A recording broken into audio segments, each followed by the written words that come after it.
नमस्कार, मेरा नाम प्रशांत है और आप देखना शुरू कर चुके हैं आपका अपना खुद का चैनल खुदरंग। मेरे साथ बहुजन समाज पार्टी के एक ऐसे नेता, एक ऐसे ज़मीनी कार्यकर्ता, एक ऐसे ज़मीनी आप ये कह सकते हैं बसपा के जवान, जिनके बारे में कहा जाता है कि वो तमाम सारे बड़े नेताओं के पीछे, उनको बसपा में लाने के पीछे इनका एक बड़ा योगदान रहा है, बड़ा हाथ रहा है। हमारे साथ हाजी सरफराज राइन साहब हैं, सहारनपुर से ताल्लुक़ रखते हैं।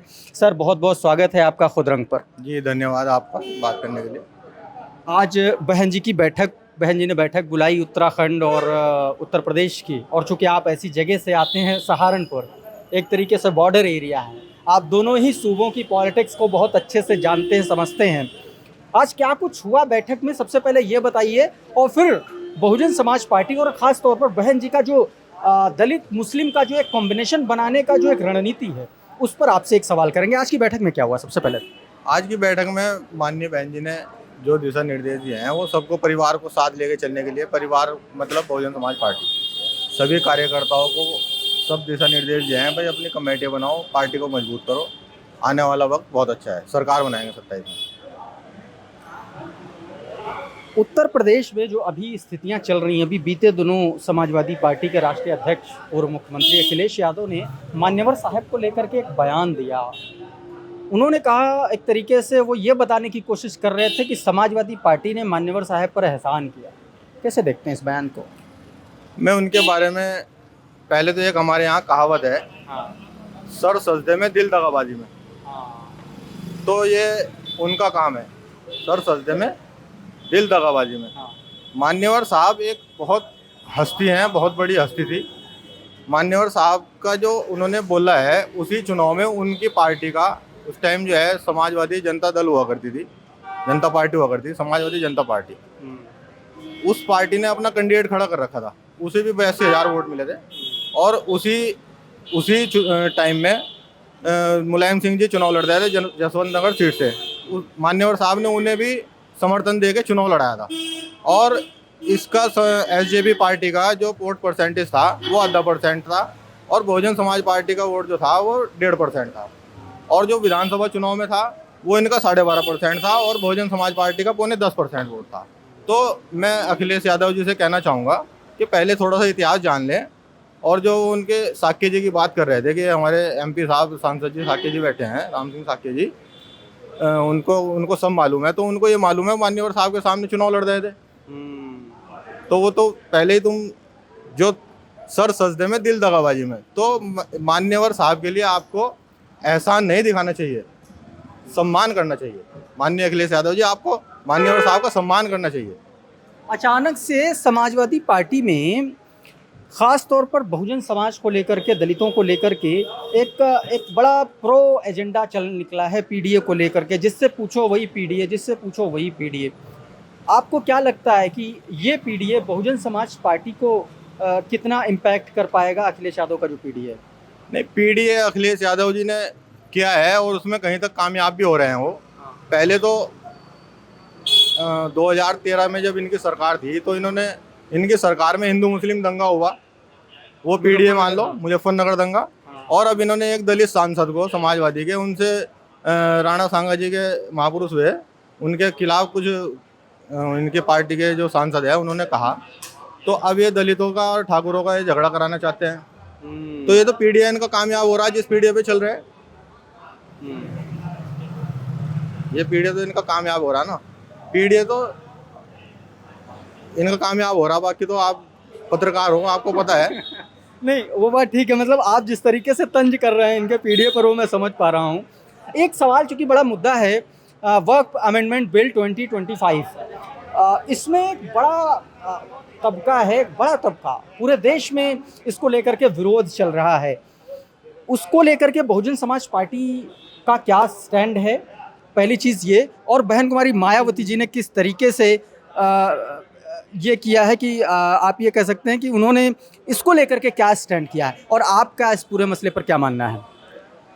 बहन जी का तो साफ निर्देश था। बहन जी ने ट्वीट भी किया था, प्रेस कॉन्फ्रेंस भी की थी। के मामले में मुस्लिम समाज के साथ खड़ी हैं। अगर कोई भी मुस्लिम समाज के साथ धोखेबाजी हुई या इनके साथ दुरुपयोग हुआ तो बहन जी साथ है। माननीय बहन जी ने बहुत अच्छा ट्वीट किया था, बहुत अच्छा बयान दिया था वक्फ के मामले में। एक ट्वीट किया था बहन जी ने जिसमें महाबोधि मंदिर एक्ट 1949 गया का, जिसमें 4 गैर बौद्ध को समिति में जगह दी गई थी उस कानून के हिसाब से, और अभी का जो वक्फ अमेंडमेंट बिल 2025 है इसमें 2 गैर मुस्लिम्स को जगह दी गई है। इसको बहन जी ने अपने ट्वीट में एक साथ ला करके जोड़ा।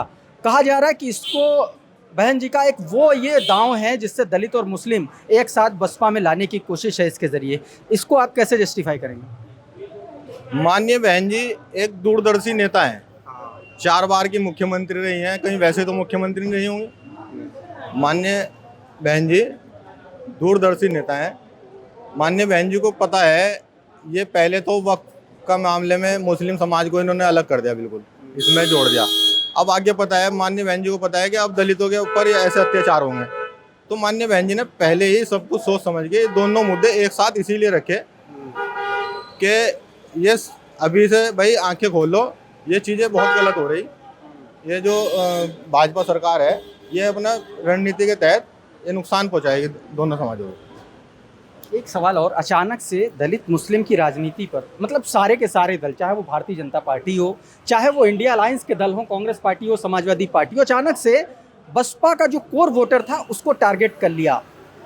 इसको आप कैसे देख रहे हैं? क्योंकि मुसलमान, आप भी मुस्लिम समाज से आते हैं, बहुजन समाज पार्टी का प्लान ऑफ एक्शन क्या होगा मुसलमानों को बसपा में लाने के लिए?